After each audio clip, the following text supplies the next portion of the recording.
Hello friends, ആദ്യർ ഫാമിലിയിലേക്ക് എല്ലാവർക്കും സ്വാഗതം. ഇന്ന് നമ്മൾ ഓർക്കാപ്പുളി ഉണക്കമീനും കൂടി ഇട്ടിട്ട് തേങ്ങ അരച്ച് കറി വെക്കാനായിട്ട് പോവാട്ടോ. അപ്പോൾ നമുക്കിവിടെ പച്ചമീൻ കിട്ടുന്നൊക്കെ കുറവാണ്. അപ്പോൾ നമ്മൾ ഇടയ്ക്ക് ചിക്കനാണ് കേട്ടോ വാങ്ങാറ്. അപ്പം ഒന്ന് ഉണക്കമീനും ഓർക്കാപ്പുളിയും കൂടി ഇട്ടിട്ട് നാളികേരച്ച് കറി വെക്കാമെന്ന് കരുതിട്ടോ. അപ്പോൾ നമ്മളെ ചാനൽ ആദ്യമായിട്ട് കാണുന്നവരാണെങ്കിൽ ലൈക്ക് ചെയ്യുക, സബ്സ്ക്രൈബ് ചെയ്യുക, സപ്പോർട്ട് ചെയ്യണേ. അപ്പോൾ ഇതാ തക്കാളി കട്ട് ചെയ്തത് ചേർത്തെടുക്കുകയാണ്. അതുപോലെ തന്നെ ഓർക്കാപ്പുളി കട്ട് ചെയ്തതും കൂടി ചേർത്തെടുക്കുകയാണ്. എൻ്റെ കൂടെ തന്നെ മോൻ നിന്നിട്ട് സംസാരിക്കുന്നുണ്ട് കേട്ടോ. അതുപോലെ തന്നെ ഈ പൊടികളായിട്ട് മുളക് പൊടിയും മഞ്ഞപ്പൊടിയും ചേർത്തെടുക്കുക. നമ്മൾ കുറച്ച് കറി ഉണ്ടാക്കുന്നുള്ളൂ കേട്ടോ.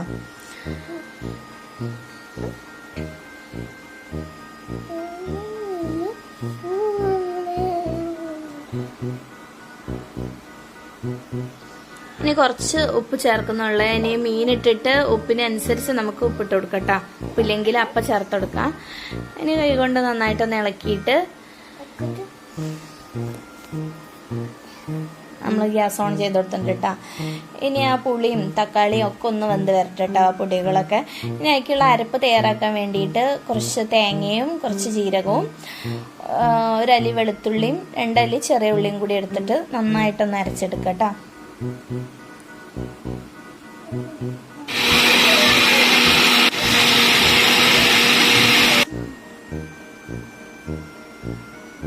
ഇനി ആ അരപ്പും കൂടി ഇതിലോട്ടൊന്ന് ചേർത്തിട്ട് ആ അരപ്പൊന്ന് തിളക്കിട്ടാ.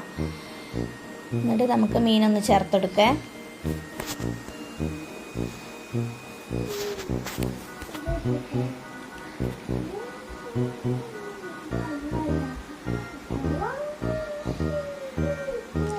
നമ്മൾ ആ അരപ്പ് തിളയ്ക്കുന്ന സമയം കൊണ്ട് നമ്മൾ മീനൊക്കെ ഒന്ന് ക്ലീൻ ചെയ്തെടുത്തിട്ടുണ്ട്.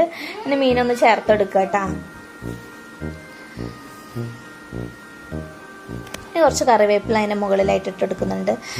എൻ്റെ പൊന്നെ അടിപൊളി ടേസ്റ്റ് ആട്ടോ ഈ കറിക്ക്.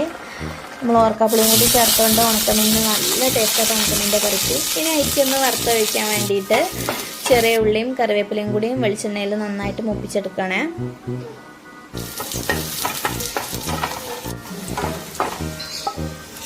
നമ്മൾ കറിയിലോട്ട് ഒഴിച്ചു കൊടുക്കട്ടോ.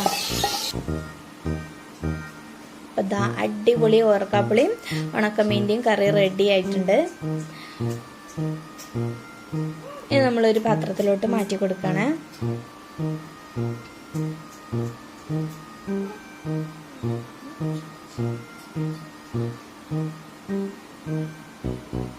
അപ്പോൾ നമ്മളെ വീഡിയോ എത്ര ഉള്ളൂ. നമ്മളെ വീഡിയോ ഇഷ്ടപ്പെട്ട ലൈക്ക് ചെയ്യുക, സബ്സ്ക്രൈബ് ചെയ്യുക, സപ്പോർട്ട് ചെയ്യുക. Thanks for watching.